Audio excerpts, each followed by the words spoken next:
Good morning everyone. Current affairs की series में हम 20 दिसंबर पे पहुंच चुके हैं, जहाँ पे द हिंदू के current affairs along with PIB को हम कवर करेंगे और एमसीक्यू के थ्रू इन्हें कवर किया जाएगा। जो इंपॉर्टेंट चीजें हैं, जो टॉपिक्स हैं, वो देख लेते हैं। उससे पहले मुझे आप ये चीज बताएं, 20 दिसंबर जो है किस दिन के नाम से जाना जाता है? कौन सा ऐसा डे है इंटरनेशनल लेवल का जिसे हम इस दिन ऑब्जर्व करते हैं? चलिए, 20 दिसंबर को ऑब्जर्व किया जाता है as an international human solidarity day, तो ध्यान रखिएगा। चलिए टॉपिक्स देख लेते हैं एक बार। तो यहाँ पे डिस्कशन हमारा होगा रेड सी ब्रीम राइडी वायरस के बारे में, देन E20 फ्यूल के बारे में डिस्कशन होगा, then human freedom index news में मेंशन किया गया था, इसके बारे में एक क्वेश्चन देखेंगे। पब्लिक वेलफेयर पोर्टल को डिस्कस करेंगे, then draft national rail plan क्या है इसके बारे में जानेंगे। देन हमारे दो question right to religion West Bengal को लेकर हैं, इलेक्शन कमीशन ऑफ इंडिया को लेकर भी इंडियन पॉलिटी का एक क्वेश्चन है, मिशन पूर्वोदय देखेंगे, एंड फाइनली यूरोपियन यूनियन को देखकर पूरा का पूरा जो लेक्चर है हमारा वो हम रिवाइज करेंगे। कुछ इंपॉर्टेंट चीजें मैं आपको मेंस में आंसर राइटिंग को लेकर भी बताऊंगा कि किस तरीके से इसे करना चाहिए, क्योंकि काफी सारे लोग जो अपनी आंसर शीट मुझे सबमिट करें उसमें एक रेकरिंग प्रॉब्लम मुझे दिख रही है, जो कि मैं आपसे यहाँ पे शेयर करने वाला हूँ।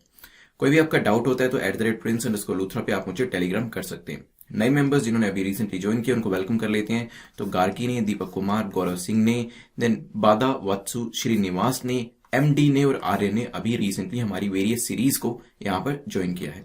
चलिए, और मैं आपसे ये रिक्वेस्ट करूंगा कि जो भी नई सीरीज आप सब्सक्राइब करते हैं, दिस न्यू एप्लीकेशन जो है ये आप ही के लिए बनाई गई है, बिकॉज लास्ट ईयर काफी सारे स्टूडेंट्स ने कहा था कि जो वीडियो सीरीज जो वो परचेज करते हैं या फिर जो टेस्ट सीरीज वो परचेज करते हैं उसके लिए क्या कोई एप्लीकेशन नहीं है, क्योंकि जो हमारी दूसरी एप्लीकेशन है उसके ऊपर लॉगिन करने में इश्यूज आते थे। That's why this new application has been put in place. तो यहाँ पे आप इसके ऊपर जाकर particular NetMock IAS is the name, आप इसे डाउनलोड कर लीजिएगा और वहां पर जितने भी आपके वीडियो लेक्चर्स होंगे और जो आपकी टेस्ट सीरीज होगी उसे आप अटेम्प्ट कर सकते हैं कन्वीनियंट वे में। चलिए शुरुआत करते हैं कोटेशन के साथ। Time is what we want most but what we use worst. तो सबसे जरूरी चीज जो है, जो हमें आज के दिन में चाहिए, दैट इज टाइम। टाइम की जो दरकार होती है वो सभी को होती है। बेसिकली अगर आप एग्जाम देने जा रहे हैं, मान लीजिए कल आपका मेंस का एग्जाम है, प्रीलिम्स का एग्जाम है, कितनी बार ऐसा होता है स्कूल के टाइम पर भी और कॉलेज के टाइम पे भी हमें ये लगता है कि अगर काश एक दिन हमारे पास और होता है, 24 आवर्स हमारे पास और होते, और इवन एग्जाम से पहले भी लगता है कि काश हमारे पास 1 घंटा पढ़ने के लिए और होता, तो आई थिंक रिजल्ट जो था वो चेंज हो सकता था। तो जो टाइम होता है वो काफी इंपॉर्टेंट फैक्टर है। इवन यूपीएससी एग्जामिनेशन के अंदर भी आप इसको कैसा यूज कर रहे हैं वो काफी चीज डिटर्मिन करता है कि आपका एग्जाम होगा या नहीं होगा। इसी वजह से मैं लॉग बनाने के लिए जरूर कहता हूं कि आप अपने टाइम को, जब आप तैयारी करना शुरू कर रहे हैं, बिल्कुल स्टार्टिंग में ही आप अपना एक लॉग जरूर बनाएं कि आप कितने घंटे क्या चीज कर रहे हैं। फॉर एग्जाम्पल, आप पर आवर बेसिस पे 9 बजे से 10 बजे तक क्या करते हैं, 10 से 11 क्या करते हैं, इस तरीके से पूरे दिन का आप एक बार जो लॉग होता है वो जरूर बनाएं। उसे एनालाइज जरूर करें कि दिन में कितने घंटे आपके पढ़ाई के लिए जा रहे हैं और कितने घंटे ऐसे जो कि वेस्ट हो रहे हैं, जिनको मोर प्रोडक्टिवली यूज किया जा सकता है।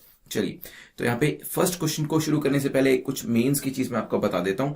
It's just a very brief discussion. तो काफी सारे लोगों ने जो अपने एमसीक्यूज के आंसर्स हैं वो मुझे सबमिट करे हैं, और उस आंसर्स के लिए मैं आपको यही कहूंगा कि जो सबसे बड़ी प्रॉब्लम आ रही है उस आंसर्स के अंदर वो ये है कि पीपल आर नॉट आंसरिंग जो क्वेश्चन में पूछा गया। सो रिक्वायरमेंट ऑफ द क्वेश्चन जो है उसको ध्यान में नहीं रखा जा रहा है, ये मुझे बार बार लग रहा है। रिक्वायरमेंट ऑफ द क्वेश्चन कैसे, जैसे एक मैं आपको एग्जांपल देता हूं। पहला क्वेश्चन जो हमने सबसे पहले आपसे पूछा था वो था कि can India replace China as a manufacturing hub.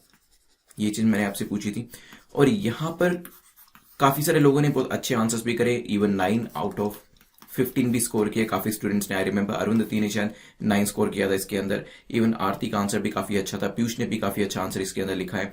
तो हमारे कुछ स्टूडेंट्स हैं जिन्होंने काफी अच्छे आंसर भी लिखे, बट जो एक रेकरिंग प्रॉब्लम आई है जो काफी सारे आंसर्स में, वो क्या है, वो ये है कि रिक्वायरमेंट नहीं समझी जा रही है। इवन दो जो स्टूडेंट्स है वो बाकी का आंसर अच्छा लिख रहे हैं, हैंड राइटिंग भी ठीक है, राइटिंग स्टाइल और स्ट्रक्चर भी है आंसर के अंदर, बट प्रॉब्लम यह है कि अगर उस आंसर के अंदर 200 वर्ड्स लिखे गए हैं तो 50 वर्ड्स ऐसे लिखे गए हैं जिसकी रिक्वायरमेंट नहीं थी। किस तरीके से, जैसे कि आंसर में जब हम बताते हैं कि क्या इंडिया चाइना को रिप्लेस कर सकता है एज ए मैन्युफैक्चरिंग हब, तो वहां पर ये चीज बताई जा रही है कि चाइना इंडिया से कैसे बेटर है, चाइना की जीडीपी कितनी है, और कुछ हिस्टोरिकल एस्पेक्ट जो कि रेलेवेंट नहीं है क्वेश्चन से उसको भी एक्सप्लेन करने लग जाते हैं, जिसकी जरूरत नहीं होती है। देखिए, आपको काफी टू द पॉइंट रहना पड़ेगा यहाँ पर। अगर 150 वर्ड्स के अंदर आंसर लिखना है तो कोशिश करें इसी लिमिट को क्रॉस ना करने की, और 250 वर्ड्स में आंसर लिखना है तब भी इसी चीज को कोशिश करिएगा कि 200 से 250 वर्ड्स के अंदर आप अपना आंसर कंप्लीट कर दें। एट द सेम टाइम जितना इररेलेवेंट लिखेंगे उससे क्या होगा, जो मेरी कोटेशन आज की थी, आपका टाइम वेस्ट होने वाला है उससे, क्योंकि उसका कोई एक्स्ट्रा मार्क आपको नहीं मिलेगा। रादर एग्जामिनर को यही लगेगा कि आप you are just beating about the bush, आप सिर्फ बात को घुमाने की कोशिश कर रहे हैं, जो कि चीज आपको नहीं करनी है। तो ऑलवेज रिमेंबर दिस थिंग कि आपसे जो चीज पूछी गई है आप उसी को लिखें, आप अननेसेसरी चीजें लिखने की कोशिश ना करें, अदरवाइज उसका नेगेटिव इंपैक्ट भी पड़ सकता है। देखिए, अगर क्वेश्चन में कुछ भी नहीं आता है तो बात अलग होती है, कुछ ना लिखने से अच्छा है कि आप कुछ लिखिए आए, ठीक है। लेकिन जहां पर आपको क्वेश्चन का आंसर आता है उसको जस्ट बड़ा करने के लिए स्ट्रेच करने की जरूरत नहीं है, जो रेलेवेंट चीज है सिर्फ उसी को ही आप अपने आंसर के अंदर लिखिएगा। चलिए, नेक्स्ट टाइम जब भी आप अपनी पीडीएफ मुझे सबमिट करते हैं, आई होप ये प्रॉब्लम देखने को नहीं मिलेगी। एक टिप मैं आपको और भी दे देता हूं, जो क्वेश्चन लिखा होता है, देखिए वैसे क्वेश्चन कई बार 1 to many लाइन्स के हो सकते हैं, 2 या 3 लाइन का भी हो, और वैसे इसमें एक हेड पार्ट होता है, इवन एक टेल पार्ट भी होता है क्वेश्चन का, ठीक है। तो आप क्वेश्चन को बार बार पढ़े, एक बार क्वेश्चन को शुरुआत में पढ़े, फिर दोबारा पढ़े, 2 बार पढ़ने के बाद आप उसका आंसर करना शुरू करें। आपने इंट्रोडक्शन लिखी, फिर जब आप उसकी बॉडी लिखना शुरू कर रहे हैं इंट्रोडक्शन के बाद, तो एक बार क्वेश्चन को दोबारा पढ़े, और जो आपने क्वेश्चन के अंदर चीजों को सर्कल किया हुआ है, अंडरलाइन किया हुआ है, उस पर खास तौर पे ध्यान दें। बॉडी को लिखते लिखते भी चाहें तो आप बीच में आके क्वेश्चन को दोबारा पढ़ सकते हैं, ये एंश्योर करने के लिए कि कहीं आप डिफ्लेक्ट तो नहीं कर रहे हैं, कहीं आप अपने टॉपिक से दूर तो नहीं जा रहे हैं। ये चीज करना काफी जरूरी है। और आपको अपने एक्सपीरियंस से बता रहा हूं, जब मैं मेंस का आंसर लिखता था तो 3 से 4 बार क्वेश्चन को जरूर पढ़ता था, 1 से 2 बार तो क्वेश्चन को शुरू करने से पहले पढ़ता था, और बीच बीच में भी 2 या 3 बार रेफर कर देता था क्वेश्चन को, ताकि ये इंश्योर करूं कि कुछ ऐसी डायरेक्शन में तो नहीं चला गया मैं जो कि क्वेश्चन ने पूछा ही नहीं है। तो ये जो चीज होती है काफी जरूरी होती है, इसी की वजह से आप एक अच्छा आंसर जो है एग्जामिनर के सामने प्रेजेंट कर सकते हैं। चलिए, तो प्लीज नेक्स्ट टाइम कोशिश करिएगा एक बेटर आंसर लिखने की, जो रिक्वायर्ड है क्वेश्चन के अंदर वही चीज लिखने की। चलते हैं आज के पहले क्वेश्चन के ऊपर। The first question talks about red sea bream iridovirus. इसके बारे में पूछा कि बताएं करेक्ट स्टेटमेंट कौन सी है, कौन सा कथन आपका सही है। पहली स्टेटमेंट कहती है it's linear double standard DNA, एक लीनियर है और डबल स्टैंडर्ड डीएनए है, ये हो सकता है। The principal mode of transmission of RSIVD is by horizontal means via the water. तो इसमें क्या बताया गया है, RSIVD जो है कैसे फैलता है, थ्रू द वाटर फैलता है। There is an effective cure for it, और इसके लिए क्योर भी एक इफेक्टिव क्योर जो अवेलेबल है। सोचिए, फिर डिस्कस करते हैं। चलिए, तो अभी रिसेंटली एक आउटब्रेक देखा गया RSIV का, that is red sea bream iridovirus का, और ये जो पर्टिकुलर डिसीज है केज फार्मिंग के रिजल्ट की वजह से हुई है। काफी सारी फिश जो थी उनकी केजेस के अंदर डेथ हुई, और ये डेथ जो थी रिपोर्ट करी गई, और उसके बाद उडुपी डिस्ट्रिक्ट के अंदर ये पर्टिकुलर RSIV को, इसके आउटब्रेक को देखा गया। इस डिसीज से काफी सारे लोग अफेक्टेड हो गए। यहाँ पे RSIV के बारे में बताया जाता है कि ये जो पर्टिकुलर प्रॉब्लम है इसकी कोई अभी तक क्योर नहीं आई है, और बताया जाता है कि जो डेड फिश होती है, क्योंकि डेड फिश की वजह से होता है, डेड फिश को या तो इमीडिएटली बरी कर देना चाहिए, दफना देना चाहिए, या फिर उसे जला देना चाहिए, ताकि इस तरीके की प्रॉब्लम्स ना हो, इस तरीके की डिसीजेस ना हो। क्योंकि क्योर अवेलेबल नहीं है तो वैसे भी हमारे लिए काफी प्रॉब्लमेटिक ये चीज हो सकती है। थर्ड स्टेटमेंट आपकी काफी इंपॉर्टेंट थी, तो इसको अगर आपने एलिमिनेट कर दिया सीधा आप अपने आंसर पे पहुंच सकते हैं। ए इज द करेक्ट आंसर, मतलब लीनियर डबल स्टैंडर्ड डीएनए इसमें होता है, और ट्रांसमिशन इसका पानी के थ्रू होता है, वाटर के थ्रू होता है, ध्यान रखिएगा। सो ए इज द करेक्ट आंसर। यहाँ पे डबल स्टैंडर्ड डीएनए क्या है, बेसिकली आपने देखा होगा, ये जस्ट अ सेकेंड, कुछ इस तरीके से होता है डबल स्टैंडर्ड डीएनए आपका, जिसमें 2 स्ट्रैंड्स जो हैं एक दूसरे से लीनियर पैरेलली जाते हैं और अपोजिट डायरेक्शन में होते हैं। चलिए, चलते हैं नेक्स्ट क्वेश्चन के ऊपर। क्वेश्चन नंबर 2 को देखते हैं। Which of the following statement is or are correct about E20 fuel. E20 fuel को लेकर कौन सी स्टेटमेंट आपकी ठीक है। बताया गया कि इसमें जो ब्लेंड है उसमें 20% मैथनॉल है और गैसोलीन के साथ ब्लेंड किया गया है। ये क्या करेगा, ये एमिशन जो कार्बन डाइऑक्साइड का होता है उसे कम करने में हेल्प करेगा, ये भी हो सकता है। और यहाँ पे ऑयल इंपोर्ट जो है, ऑयल इंपोर्ट बिल, उसे भी रिड्यूस करने में हेल्प करेगा। सोचिए E20 क्या है, फिर डिस्कस करते हैं। चलिए, तो रिसेंटली हमारी जो ministry of road transport and highway है, इसने एक नोटिफिकेशन, एक ड्राफ्ट नोटिफिकेशन जो है वो पब्लिश किया है लोगों के लिए, और लोगों से उसके कमेंट्स मांगे हैं कि आप बताएं कि E20 फ्यूल को क्या हमें अडॉप्ट करना चाहिए, क्योंकि ये जो पर्टिकुलर फ्यूल अगर हम अडॉप्ट करते हैं तो हमारे जो एमिशन स्टैंडर्ड्स हैं वहां पर उसको इंप्रूव किया जा सकता है। तो यस, यहाँ पे एमिशन ऑफ कार्बन डाइऑक्साइड में रिडक्शन देखने को मिलेगी E20 फ्यूल के अंदर। सेकेंड ये है, जब हम E20 फ्यूल को अपनाते हैं तो कहीं ना कहीं ऑयल इंपोर्ट बिल कम होगा, क्योंकि इसके अंदर जो मिक्सचर होता है वो होता है एथेनॉल का एंड गैसोलीन का। ठीक है, so it is not methanol and gasoline, it is ethanol और गैसोलीन। तो बहुत जल्दी हो सकता है कि जो इंडिया है वो E20 जो आपका ऑयल है, फ्यूल है, इसको ऑप्ट कर ले। और बाकी सारी कंट्रीज के एग्जाम्पल अगर हम देखें किस किस ने इसे ऑप्ट किया हुआ है, देखिए अलग अलग ब्लेंड आते हैं यहाँ पर, E20 है, E15 है, E25 है, E30 भी आता है। तो आप देख सकते हैं वहां पे जो अगर हम E25 देखते हैं तो यहाँ पे इथेनॉल का जो ब्लेंड है वो 25% है, जैसे कि E20 में इथेनॉल का जो ब्लेंड था वो E20 में ई क्या है, इथेनॉल ही तो है। E20 इज द 20% ब्लेंड जिसमें गैसोलीन 80% रहता है।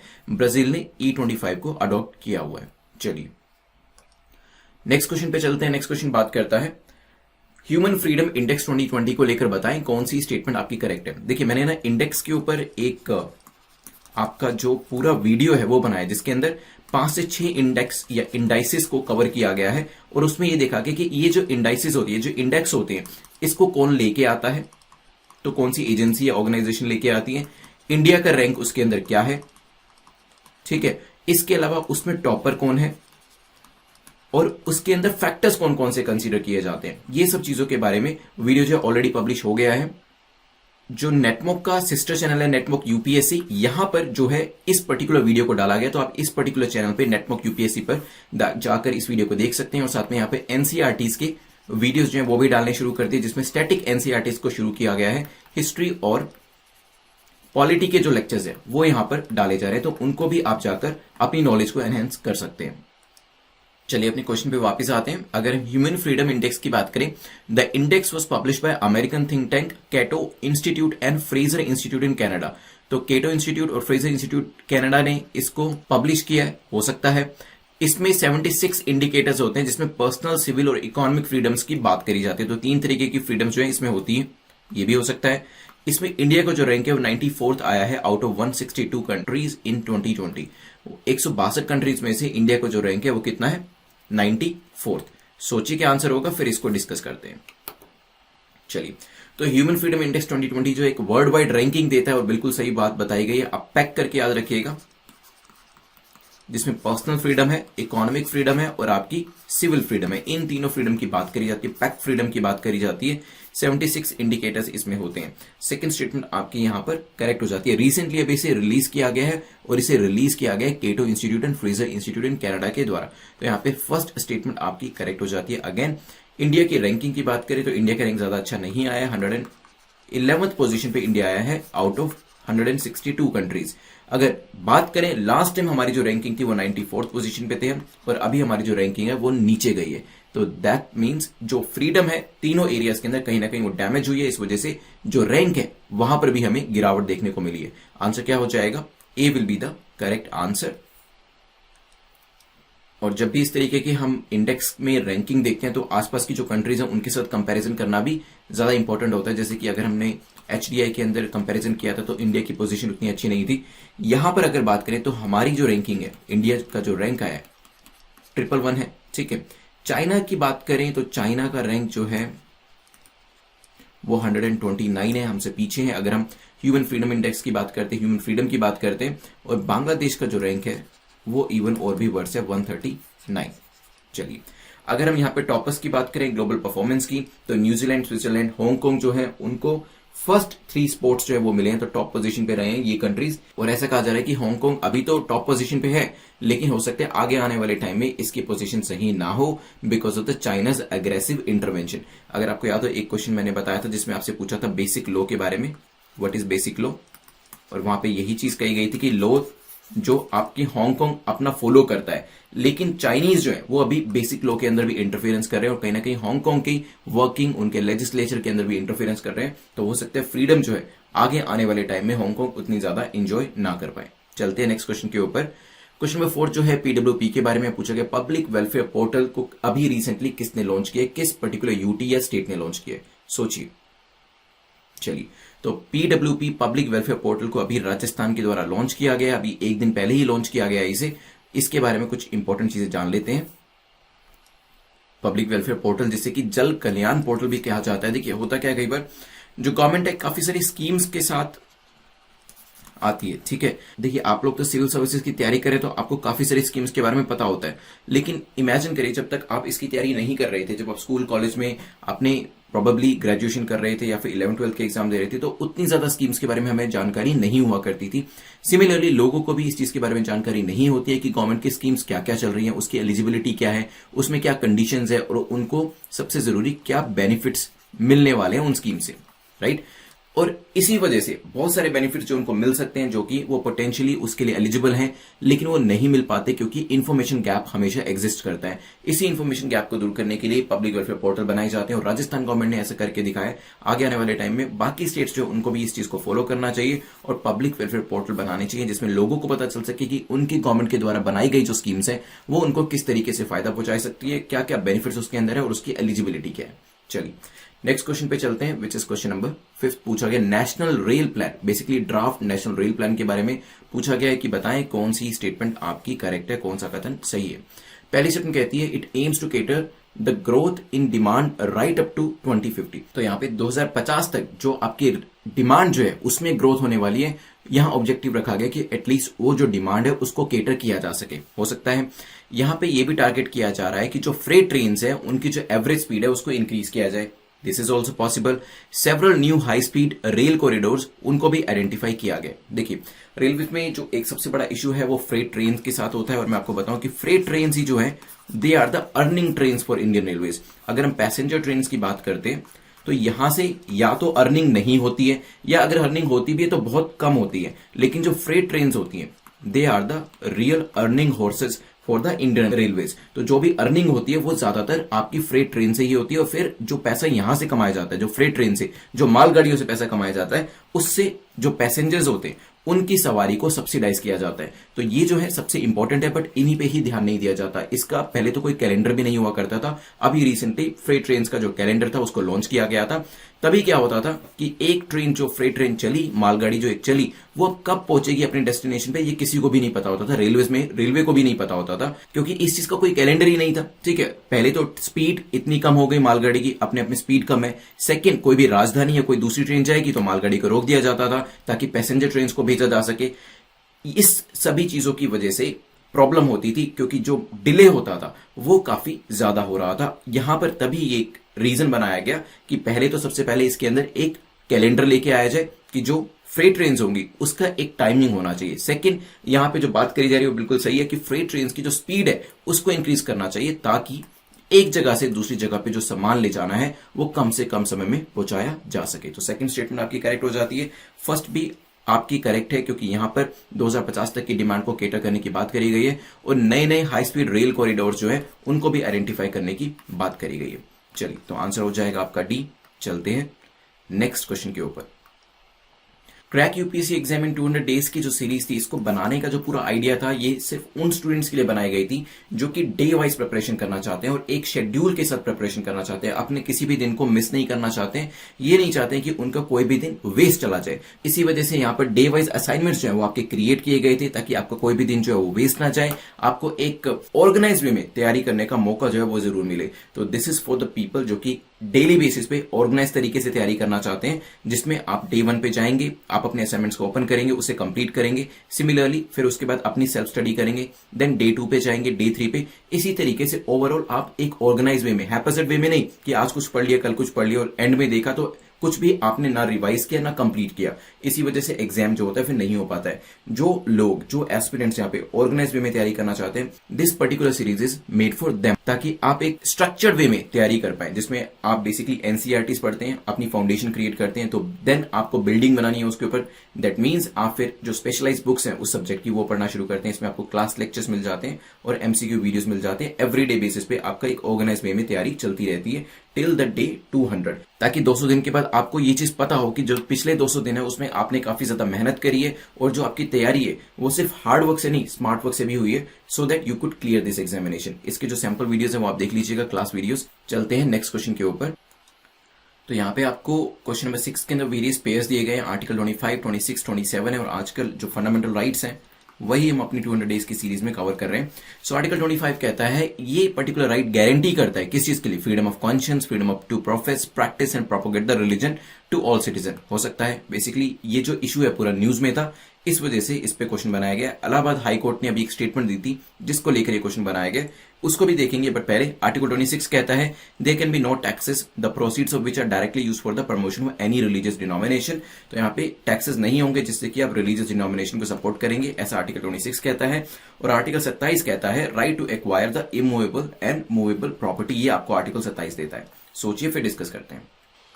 अभी रिसेंटली इलाहाबाद हाई कोर्ट ने फ्राइडे को बेसिकली एक स्टेटमेंट दी थी और कहा था कि एक मुस्लिम लेबरर है नदीम, उनके अगेंस्ट में कोएर्सिव एक्शन नहीं लिया जा सकता। बेसिकली एफआईआर फाइल करी गई थी उनके अगेंस्ट में under Uttar Pradesh prohibition of unlawful conversion of religion ordinance 2020 के हिसाब से, लेकिन इलाहाबाद ने अभी उसे पॉज किया है कि उनके अगेंस्ट में एक्शन नहीं लेना चाहिए। वैसे जो पूरा ये टॉपिक है लव जिहाद का है, कंट्रोवर्शियल है। हमारे एग्जाम के लिए क्या इंपॉर्टेंट है, हमारे एग्जाम के लिए ये 3 आर्टिकल्स इंपॉर्टेंट हो जाते हैं जो मैं आपको पढ़ाने वाला हूं।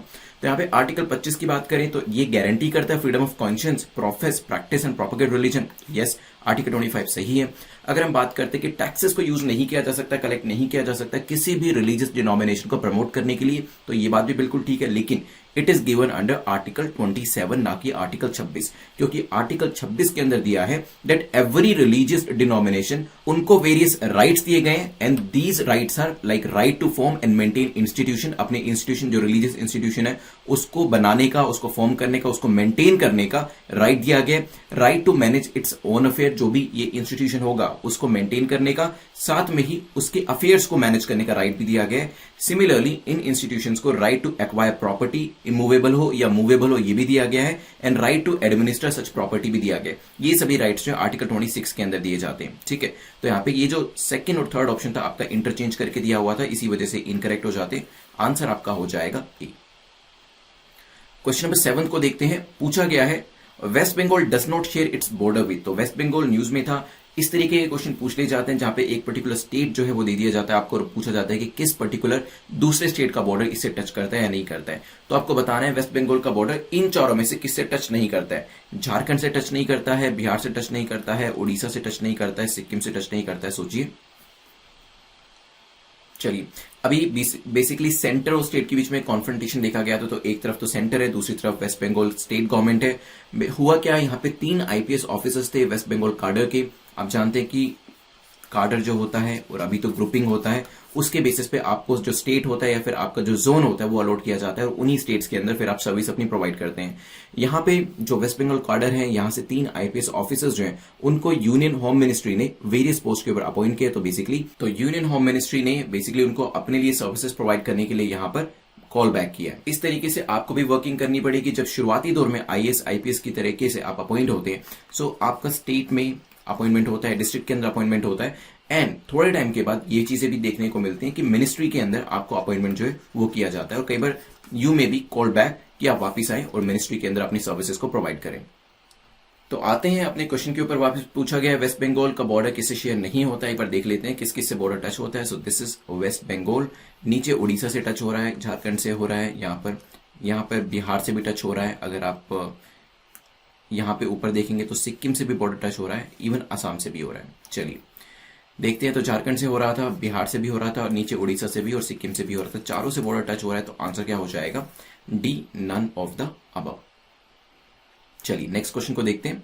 नेक्स्ट क्वेश्चन इलेक्शन कमीशन को लेकर है। पूछा गया इनको लेकर बताएं कौन सी स्टेटमेंट आपकी करेक्ट है, कौन सा कथन सही है। It is an autonomous constitutional authority जिसकी रिस्पॉन्सिबिलिटी है कि यूनियन और स्टेट इलेक्शन जो है वो पूरे प्रोसेसेस को फॉलो करना और कराना। पार्ट 16 जो है आपका इंडियन कॉन्स्टिट्यूशन का वो डील करता है इलेक्शन के साथ और इसी के कंसर्निंग जो कमीशन होती है उसको एस्टैब्लिश किया जाता है। देन आर्टिकल 324 टू 329, 324 से 329 तक जो हमारा कॉन्स्टिट्यूशन है वो डील करता है किस चीज से, power, function, tenure, eligibility of the commission and the members. तो जो इलेक्शन कमीशन है उनके कंसर्निंग एलिजिबिलिटी, टेन्योर, फंक्शन के बारे में डिस्कशन होता है और साथ में ही कितने मेंबर्स होंगे इसके बारे में भी डिस्कशन किया जाता है। सोचिए फिर डिस्कस करते हैं। चलिए, तो यहां पे रिसेंटली न्यूज में थी इलेक्शन कमीशन ऑफ इंडिया। अभी तमिलनाडु के अंदर जो असेंबली इलेक्शंस है वो होने वाले हैं और इसी वजह से एक high level delegation of election commission वो चेन्नई को विजिट करेंगे नेक्स्ट वीक और 2 दिनों की ये विजिट रहेगी ये देखने के लिए कि वहां पर जो ये इलेक्शन कराए जा रहे हैं उसकी प्रिपेयरनेस कैसी है। अब आते हैं अपने क्वेश्चन के ऊपर वापस, क्योंकि देखिए मैंने स्टेट का नाम लिया तो ये चीज समझ जाइए, नेशनल लेवल पे अगर इलेक्शन होने हैं, स्टेट लेवल पे होने हैं, इलेक्शन कमीशन ऑफ इंडिया का रोल होता है। इलेक्शन कमीशन, जो हम स्टेट इलेक्शन कमीशन है, उसका रोल कहां पे होता है? वैसे मैंने आपको आई थिंक लास्ट वीक ये चीज बताई थी क्वेश्चन के अंदर, फिर भी अगर आपको याद है स्टेट इलेक्शन कमीशन का रोल कौन से इलेक्शंस के अंदर होता है, मुझे कमेंट सेक्शन में जरूर बताइएगा। अब आते हैं अपने क्वेश्चन के ऊपर वापस। तो is it an autonomous constitutional authority? तो yes, election commission of India जो है एक ऑटोनमस बॉडी है, कॉन्स्टिट्यूशन अथॉरिटी है, जिसका काम होता है यूनियन और स्टेट इलेक्शन को कराना। तो यूनियन भी और स्टेट भी, ध्यान रखिएगा, ऐसा नहीं है कि स्टेट की इलेक्शन स्टेट इलेक्शन कमीशन कराएगा, नहीं, बिल्कुल भी नहीं। जो हमारा इलेक्शन कमीशन ऑफ इंडिया है वही यूनियन और स्टेट के इलेक्शन कराएगा, साथ में आपके प्रेसिडेंट वाइस प्रेसिडेंट के इलेक्शन भी यही कराए जाते हैं। लेकिन स्टेट इलेक्शन कमीशन किस लिए बनाया, कोई ना कोई तो उसका रीजन होगा ना, वो आप मुझे कमेंट सेक्शन में बताइएगा। अगर हम थर्ड स्टेटमेंट की बात करें तो आर्टिकल 324 से 329, यस, इसके अंदर इलेक्शन कमीशन ऑफ इंडिया के मेंबर्स, उनकी एलिजिबिलिटी, उनका टेन्योर, उनकी पार्ट्स, उनके फंक्शंस के बारे में जिक्र किया हुआ है। Part 15 of the Indian constitution जो है वो डील करता है किससे? वो डील करता है इलेक्शंस और वेरियस जो कमीशंस बनाई गई हैं इस पर्टिकुलर इलेक्शन से कंसर्निंग। तो आंसर क्या हो जाएगा? B will be the correct answer. 9th question को देखते हैं। मिशन पूर्वोदय के बारे में पूछा है कि मिशन पूर्वोदय जो है ये किससे रिलेट करता है, किस सेक्टर के अंदर हम डेवलपमेंट करना चाहते हैं इसको लेकर। क्या फूड सेक्टर के अंदर, एग्रीकल्चर के अंदर, स्टील के अंदर, इंफॉर्मेशन टेक्नोलॉजी के अंदर? आई रिमेंबर कि 2020 में आई थिंक अप्रैल के महीने में शायद हमने इस क्वेश्चन को डिस्कस किया था, जहां पर मैंने मिशन पूर्वोदय के बारे में बताया था। दोबारा से ये न्यूज में था, तभी क्वेश्चन पूछा गया, आपका रिवाइज भी हो जाएगा। सोचिए क्या आंसर होगा। चलिए, तो recently union minister of steel ने एम्फोसाइज किया है कि steel authority of India limited का काफी इंपॉर्टेंट रोल है अगर मिशन पूर्वोदय जो है इसको एक सक्सेस बनाना है ईस्टर्न इंडिया के अंदर। तो ईस्टर्न इंडिया के अंदर, नाम से ही जाहिर है, यहाँ पे पूर्व लिखा है, पूर्वोदय। तो ईस्टर्न इंडिया के अंदर किस तरीके से जो पूरा का पूरा स्टील का डेवलपमेंट है, स्टील का जो प्लांट्स है, ये सब चीजें एस्टैब्लिश करी जा सकती है और वहां पे डेवलपमेंट किया जा सकता है। इसी चीज से कंसर्निंग है हमारा मिशन पूर्वोदय। तो स्टील से कंसर्निंग है और ईस्टर्न इंडिया से कंसर्निंग है, ध्यान रखिएगा। आज के लास्ट क्वेश्चन पे चलते हैं। Last question talks about European union, और यूरोपियन यूनियन के बारे में 2 स्टेटमेंट्स देके पूछे कि बताएं कौन सी स्टेटमेंट आपकी करेक्ट है। पहली स्टेटमेंट कहती है it is developed an internal single market through a standardized system of laws that apply in all member states in matters where members have agreed to act as one. तो basically European Union के बारे में कह रखा है कि इनकी अपनी एक इंटरनल सिंगल मार्केट है जिसमें सारे मेंबर्स होते हैं और वो किसी पर्टिकुलर अग्रीमेंट से अग्री करते हैं और उसी हिसाब से एक्ट इसके अंदर किया जाता है और सभी के ऊपर जो ये सिस्टम है और जो लॉज हैं अप्लाई होते हैं। Cyprus is a member nation of EU despite its geographical location. तो साइप्रस जो है एक ऐसा मेंबर है यूरोपियन यूनियन का जिसकी लोकेशन जो है वो यूरोपियन यूनियन के अंदर फॉल नहीं करती है। चलिए, अभी रिसेंटली ब्रिटिश और ईयू जो यूरोपियन यूनियन के नेगोशिएटर्स हैं वो बात कर रहे थे पोस्ट ब्रेक्सिट के बारे में और फिशिंग राइट्स को लेकर थोड़ा सा उनके बीच में आप कह सकते हैं कि ये जो एक चार्ज अप इशू हो गया इसके ऊपर डिस्कशन हो रहा था। तो ये पूरी चीज जो थी न्यूज में दे रखी थी और तभी यूरोपियन यूनियन का जिक्र हुआ। तो यूरोपियन यूनियन की बात करते तो यस, इनकी एक इंटरनल सिंगल मार्केट है, इनका एक स्टैंडर्डाइज सिस्टम है, अपनी एक करेंसी भी है, अपना एक फ्लैग भी है, अपना एक एंथम भी है। तो पहली जो स्टेटमेंट है यहाँ पे करेक्ट हो जाती है। साइप्रस जो है देखिए काफी बार अगर आप देखेंगे वेबसाइट्स के ऊपर कहा जाता है कि it is fully lie in Asia, Asia के अंदर फॉल करता है। कुछ जगह पे लिखा है कि मिडल ईस्ट में फॉल करता है, ठीक है। So Cyprus is in the middle east, लेकिन फिर भी यूरोपियन यूनियन की मेंबरशिप जो है इसको दे रखी है। इवन द लोकेशन जो है इसकी यूरोपियन कंट्रीज की एडजेसेंट में नहीं है। आंसर क्या हो जाएगा? A will be the correct answer. एक बार लोकेशन देख लीजिए, काफी इंपॉर्टेंट हो जाती है। सो आपके ईयू कंट्रीज जो हैं कुछ इस लोकेशन में फॉल करते हैं। This is the Mediterranean sea, Mediterranean countries हैं और आपकी साइप्रस यहाँ पे फॉल करता है। साइप्रस जो है वैसे कहा जाता है कि पूरे तरीके से एशिया के अंदर है, बट फिर भी यूरोपियन कंट्रीज के अंदर यूरोपियन यूनियन की जो मेंबरशिप है इसको दी हुई है। और ये चीज भी ध्यान रखिएगा, यूरो जो है यूरोपियन यूनियन की अपनी एक करेंसी है, लेकिन सभी मेंबर्स इसको यूज नहीं करते हैं। 19 मेंबर्स ऐसे हैं जो कि इसको यूज करते हैं। इसके अलावा 2 ऐसे और कंट्रीज हैं जैसे कि मॉन्टीनीग्रो है, कोसोवो है। इवन तो वो यूरोपियन यूनियन के पार्ट नहीं है, फिर भी इसी करेंसी को यूज करते हैं। ये भी एक यूनिक पॉइंट है इसके अंदर। चलिए, तो 10 क्वेश्चन हमारे कंप्लीट होते हैं। अभी हम करेंगे 2 मिनट के अंदर रिवीजन, और ये जो रिवीजन रहने वाली है ये रहेगी हमारी एक्टिव रिवीजन। तो आप रेडी हो जाइए आंसर करने के लिए। लेट्स सी कितने लोग लाइव सेक्शन के अंदर कमेंट कर पाते हैं। अदरवाइज लाइव नहीं देख रहे तो फिर भी कमेंट सेक्शन के अंदर आंसर कर दीजिएगा, नहीं तो एटलीस्ट रिमाइंड करने की कोशिश करिएगा, रिकॉल करने की कोशिश करिएगा जो क्वेश्चन मैं आपसे पूछता हूं। तो आरएसआईवी से हमने स्टार्ट करी थी। जल्दी से ये बताएं कि क्या इसकी क्योर अवेलेबल है? नहीं, इसकी क्योर अवेलेबल नहीं है। और आरएसआईवी डिसीज जो होती किसकी वजह से होती थी और किसके बारे में कहा गया था कि अगर कोई भी प्रॉब्लम होती है तो इस पर्टिकुलर चीज को जला देना चाहिए, दफना देना चाहिए। यस, जो डेथ होती है फिश की उसको जल्दी से क्लीन अप कर देना चाहिए और जो फिश मर जाती हैं उनको दफना देना चाहिए या जला देना चाहिए। ध्यान रखिएगा। क्वेश्चन नंबर 2, में हमने डिस्कशन किया था E20 फ्यूल के बारे में। जल्दी से बताएं कितना 20% इसमें क्या होता है, कमेंट सेक्शन में बताएं।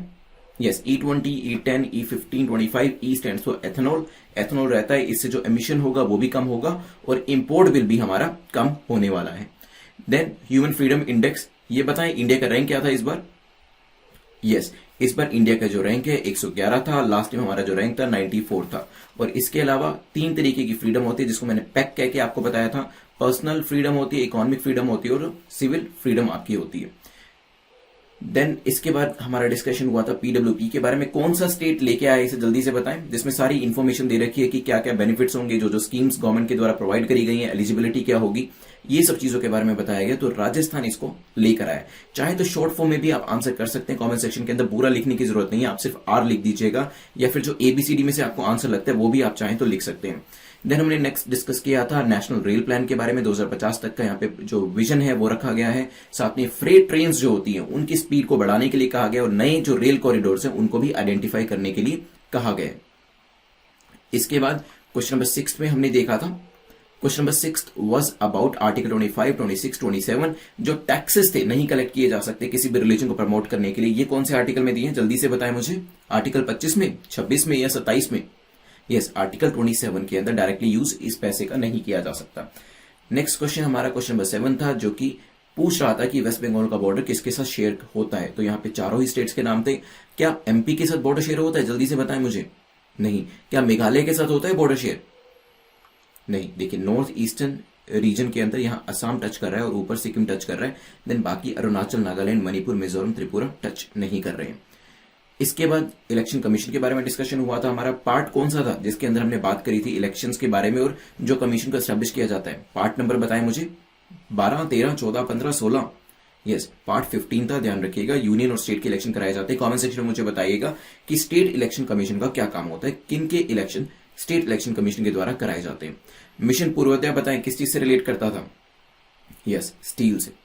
देन लास्ट क्वेश्चन में हमने पूछा था यहाँ पर आपसे यूरोपियन यूनियन। जल्दी से मेरे को मेंबर्स के यहाँ पे नंबर बता दे कितने मेंबर्स हैं। और यहाँ पे आपको यूनिक जो मैंने बताया था वो साइप्रस था। साइप्रस की लोकेशन एक अलग डायरेक्शन में होने के बावजूद भी ईयू का मेंबर है। और देन कोसोवो और मॉन्टेनिग्रो जो है वो ईयू के मेंबर नहीं है, फिर भी यूरो को यूज करते हैं। तो ये सब चीजें हमने यहाँ पे डिस्कस करी थी। और अभी मैं आपसे प्रीलिम्स का क्वेश्चन पूछता हूँ जो आपको कमेंट सेक्शन में आंसर करना है। वर्ल्ड एंटी डोपिंग एजेंसी, इसका हेडक्वार्टर कहां पर है आप मुझे बताएंगे। मेंस का क्वेश्चन देख लेते हैं एक बार। So after Paris commitments India is seriously working to reduce emission. तो पेरिस कमिटमेंट जो हमने किया है आपको पता होना चाहिए उसके बारे में। उसके बाद हम एमिशन जो है अपने कम करने की काफी कोशिश कर रहे हैं। आपको लगता है क्या E20 फ्यूल जो है वो इस चीज को करने में हमारी हेल्प कर सकता है? चलिए, तो लास्ट टाइम की जो विनर है वो है ईशा रावत। तो ईशा आप मुझे @prince_luthra पे बता दीजिएगा कि आपको जो PDF चाहिए वो हिंदी में चाहिए या इंग्लिश में चाहिए। एक चीज मैं आपसे शेयर करता हूं, एक हमारे स्टूडेंट ने शेयर करी, काफी इंपॉर्टेंट है, जिससे कि सार्क कंट्रीज के नाम आप याद रख सकते हैं। तो मिस्टर उधम सिंह ने ये हमसे शेयर किया है, जिसमें आप सार्क कंट्रीज के नाम यहाँ पे देख सकते हैं और याद रखने का तरीका भी है। हम हैं इंडियन, हमसे नीचे अफगानी, पाकिस्तान, हमारे पड़ोसी हैं बंगाल, नेपाली एंड भूटान, श्रीलंका और मालदीव हैं सार्क की पहचान। तो इस तरीके से जो सार्क की कंट्रीज हैं वो आप याद रख सकते हैं। It's a very good way of learning it. चलिए, कमेंट सेक्शन में अपने मार्क्स जो है वो जरूर लिखिएगा। और यहाँ पे टेलीग्राम का जो लिंक है वो नीचे डिस्क्रिप्शन में दिया गया है, वहां पर आपको PDF मिल जाएगी। Thanks for watching, I will see you tomorrow, have a nice day.